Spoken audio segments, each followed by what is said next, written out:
Our grandson is on his way home, so let's indulge in steak once more, right this moment. Quick, let's get the catering sorted at my in-laws. We treat ourselves to steak through catering once a month, a delightful tradition.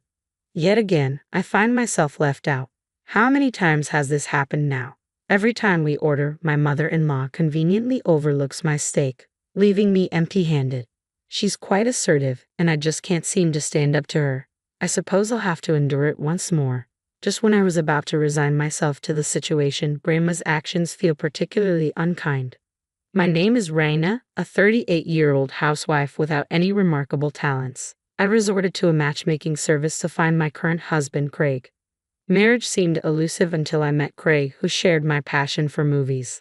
Our bond blossomed over movie dates, leading to a smooth courtship and marriage. Initially kind, Craig's demeanor changed after our son was born.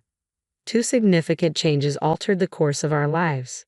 Firstly, our son's intelligence soared, excelling academically far beyond his age. Despite his brilliance, he faced bullying at school and eventually stopped attending. Encouraged by a teacher, he now studies at Cambridge University in England. The second change was moving into my in-laws' house due to my husband's work relocation. Living with my in-laws was a stark transition. My father-in-law's illness confined him to the hospital, leaving only my mother-in-law at home. As a former working woman turned housewife, adapting to this new life proved challenging, setting the stage for further difficulties ahead. Feeling under the weather, I was greeted on my first day in my husband's family home with a directive. "Work hard for me, young one," my mother-in-law said. Yet she appeared far from unwell, exuding more energy than me. "How old are you, mother-in-law?" I inquired tentatively. 64 this year, my husband replied, his tone tinged with annoyance. Despite her apparent vigor, in this household, her word was law. My husband's warning left me feeling isolated. It was evident my mother-in-law harbored hostility towards me, but I hadn't anticipated my husband's detachment. Even though our marriage had cooled, his abandonment stung. "Let's get to work," my mother-in-law commanded, thrusting an old mop and bucket into my hands. Surveying the dusty corners, I yearned to wield the vacuum cleaner. However, she insisted I tackle it all with the mop, rejecting modern conveniences. "Can I use the vacuum cleaner?" I ventured, hoping to address the dust efficiently. "No, stick to the mop," she curtly replied. Reluctantly, I agreed, concealing my frustration. As I began cleaning, I proposed we work together, but my mother-in-law intervened, asserting that my husband and she would rest while I toiled alone. Daunted by the size of the house, I realized the task was insurmountable solo. To compound matters, my mother-in-law added the chore of dishwashing to my already overflowing plate. Overwhelmed, I struggled to keep pace with her demands, feeling the weight of my new responsibilities bearing down on me. "I can't handle it all. The house is too big," I confessed, overwhelmed. In response, my mother-in-law offered a solution. "I'll permit you to use the vacuum for $10 every 10 minutes. How's that?" But the cost was steep, far beyond my means. Her disdain for my financial situation stung, branding me a poor daughter-in-law. My husband, silent and unhelpful, stood by as I endured her belittlement. He even criticized my mopping technique, insisting it was improper to converse while cleaning. The solitude we shared before moving in with his parents had transformed into a form of psychological abuse. Amidst the tension, my mother-in-law announced plans for steak, summoning catering. Though exhausted from cleaning and dishwashing, the promise of steak fueled my determination. I had invested extra effort into preparing for this moment, eagerly anticipating the reward. As the catered steak arrived, my excitement peaked, but my joy was short-lived. Despite my efforts, my mother-in-law declared there was no steak for me, leaving me crestfallen. The disappointment cut deep, shattering my anticipation and leaving me deflated. "I've cleaned the floors and done the dishes," I informed my mother-in-law, only to be met with dismissal. "That's only natural," she replied. "Consider it a token of appreciation for letting you stay. Think of it as paying a fee through your actions. Did you think you could live here for free?"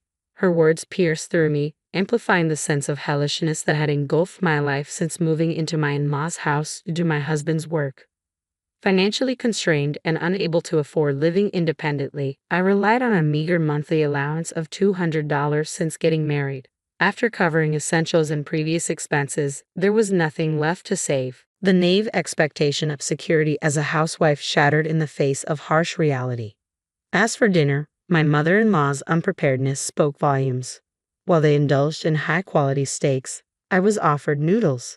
The stark contrast highlighted my subordinate status in the family. Even the act of washing the knife and fork after their meal was the closest I came to the steak. From the very first day, mistreatment became routine, leaving me mentally and physically drained. Amidst this despair, a rare call from our son studying abroad brought a glimmer of warmth. Praising my embroidery, he reminded me of my skills. His words, a balm to my soul, stirred emotions long buried under layers of neglect. But even in my moment of happiness, his keen perception sensed my trembling voice. A testament to his high IQ and psychological acumen, his concern mirrored the distance between us. Yet in his distant words I found solace, a reminder that amidst the darkness there remained a flicker of light. I couldn't believe how much my son had changed. He seemed to have an uncanny ability to see through my facade, sensing something was amiss with Dad. After a moment of silence, I summoned the courage to confide in him about the situation at my in-laws' house. Despite feeling ashamed for airing my troubles, having someone to confide in felt like a lifeline. "It's tough every day," I admitted, but he reassured me. "I'll come over once it's our vacation, and I've saved up some money from my part-time job," he promised, refusing to take no for an answer. With my son's imminent return home, time seemed to fly during our overdue phone call. An hour passed, leaving me feeling rejuvenated by his unwavering support. However, as soon as the call ended, my mother-in-law approached with a sharp glare. "That's quite a luxurious long phone call," she remarked, draining the energy I had gained from our conversation. Despite my apologies, she swiftly shifted the conversation to the upcoming block party, assigning me the task of shopping and making a reservation for steak catering. The day of the block party arrived, and guests began to gather. My mother-in-law, dubbed the president by everyone, was the center of attention. Amidst the festivities, she wasted no time in ordering me around, using me as her servant regardless of who was present. Some guests spoke up in my defense, urging my mother-in-law to treat me more kindly, but her threats silenced them, reminding them of their place in the community. Their initial support quickly waned under her influence, leaving me feeling even more isolated. It became evident that my mother-in-law's control extended beyond our house, permeating the entire area. Against her power, I felt powerless, a mere housewife unable to challenge her authority. The ordered steak arrived, and my mother-in-law joyfully arranged it on the table. Her choice was surprisingly lavish, accompanied by an array of high-end side dishes like caviar and truffles. Yet even amidst the opulence, she couldn't resist lecturing me. "Do you really think you deserve such fine steak as a wife? You're 100 years too early for that," she chided, her words a public humiliation. The sympathetic glances from those around us only deepened my sense of isolation. No one dared oppose her, not even my husband, who quietly savored his steak. Hope flickered within me, hoping for even a small portion of the steak. But my mother-in-law's words dashed those hopes, offering beef noodles instead. Upgraded from the ordinary, but still far from what I craved. Frustration simmered beneath the surface until it boiled over, and I couldn't contain it any longer. "Mother-in-law, this is too much," I exclaimed, my voice breaking the tension. "I've prepared everything for today's block party, and yet you treat me like this." Her response was swift and harsh, shutting down any semblance of rebellion. "Is this true, Reina? Couldn't you show a little kindness?" My husband interjected, hoping to defuse the situation, but his words fell on deaf ears as my mother-in-law's resolve remained unshaken. Silenced by her intimidation, no one dared challenge her authority. In that moment, it became painfully clear that in this household her word was law, leaving me to navigate a world where my desires and efforts were constantly undermined. "Remember, you must obey mother in this house," my husband's sudden, authoritative voice echoed through the room, causing my body to instinctively flinch. The once lively atmosphere fell silent, and even those who had supported me began to echo his sentiment, filling the room with resounding agreement. Frustrated and overwhelmed, I fled from the scene, seeking solace in the sanctuary of my bedroom. Time seemed to blur as I locked myself away, the weight of the situation bearing down on me until exhaustion claimed me. When I awoke, the block party had dispersed and the night had fallen. Glancing at my phone, I found an email from my son, announcing his imminent arrival. Despite the exhaustion, I drifted back to sleep, awaiting his return. The next morning, I found my mother-in-law in the kitchen preparing breakfast. Without preamble, she remarked on my behavior from the previous day, her words cutting through the air. Informed of my son's impending visit, she immediately pivoted to plans for steak, eager for his return. As evening descended, my son finally arrived home, greeted by a table laden with lavish steaks. Despite his usual enjoyment of the meal, he couldn't help but notice my absence from the feast. Concerned, he questioned my mother-in-law, only to be met with a dismissive response. "It's fine, Rena is always like this," she waved off his concern, redirecting his attention to the meal before him. Despite her apparent happiness at being reunited with her grandson, my son's response was unexpected, his words laden with a depth of emotion I hadn't anticipated. "I don't want it. Why didn't you prepare Mom's portion? This is discrimination, isn't it?" My son's cool demeanor caught both my mother and husband off guard, their surprise evident in their expressions.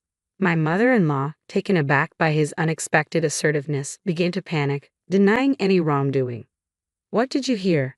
"I didn't do anything," she stammered, but my son remained steadfast, unmasking her behavior with unwavering confidence. "You're always looking down on Mom, aren't you? People like that usually lack confidence or have nothing to be proud of, so they attack others to feel superior. It's a mean personality," he countered, his words piercing through her defenses.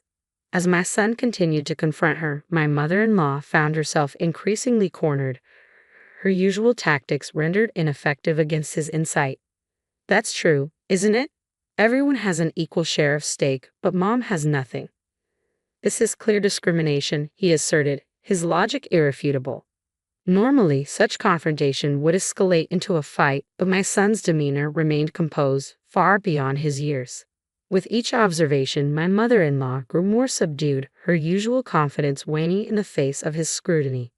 "You're panicking. Your eye movements, habits, and amount of sweat tell the story," my son continued, revealing his studies in psychology at Cambridge University and his keen observation skills. Despite her attempts to maintain composure, my mother-in-law couldn't conceal her discomfort, her facade crumbling under his scrutiny. Watching the exchange unfold, I marveled at my son's poise, while my husband observed in silence. As the tension lingered, my son's final words hung in the air, leaving us all to ponder the implications of his observations. The tension in the room was palpable as my son fearlessly confronted my mother-in-law. "Grandma, do you have any talents?" he asked, his tone cutting through the silence. My mother-in-law, usually quick with a retort, found herself at a loss for words as my son continued, unrelenting. "What you did, Grandma, was unfair. Mom excels in embroidery. Her work could even sell in England," my son praised, surprising me with his acknowledgement of my hobby. "You, Grandma, have none, yet you try to belittle Mom and assert dominance. Is it because you can't accept someone being superior?" As my son's words struck home, my mother-in-law remained speechless, unable to refute his observations. "And what about you, Dad? Why didn't you stand up for Mom when she needed help? Were you unable to stand up to Grandma because she's your mother? If so, why did you marry her?" My husband, caught off guard by our son's probing questions, could only offer silence in response. My son's relentless critique didn't spare anyone, exposing the underlying dynamics of our family dynamic. "You both just want to feel superior and look down on others," he concluded, leaving my husband and mother-in-law speechless. I couldn't help but feel proud of my son's maturity and insight. His suggestion to move to England together took me by surprise, but his reasoning soon became clear. "One of my classmates has a father who's a Hollywood actor. He saw pictures of your embroidery and wants to buy your work. There's a waiting list of over 200 people eager to purchase your pieces," he revealed, his smile contagious. Overwhelmed by the unexpected turn of events, I couldn't help but feel grateful for my son's unwavering support and encouragement.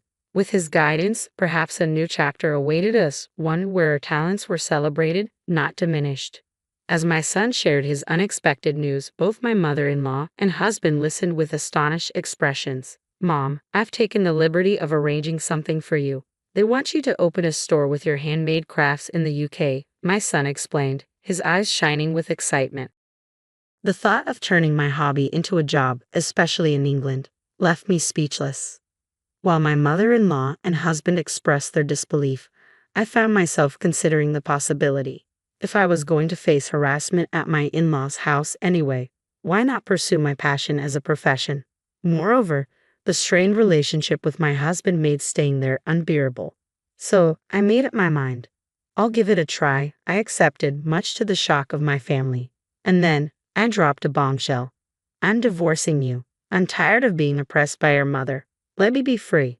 With that, my husband reluctantly agreed, and my mother-in-law ranted until the end, but I paid her no mind. The divorce was finalized without fuss, and I was finally free from the confines of my in-laws' house. Now, in England, I'm busy preparing to open a shop, insisting on crafting all the products by hand. Despite the initial fear of moving abroad, my son's wholehearted support makes the journey less daunting.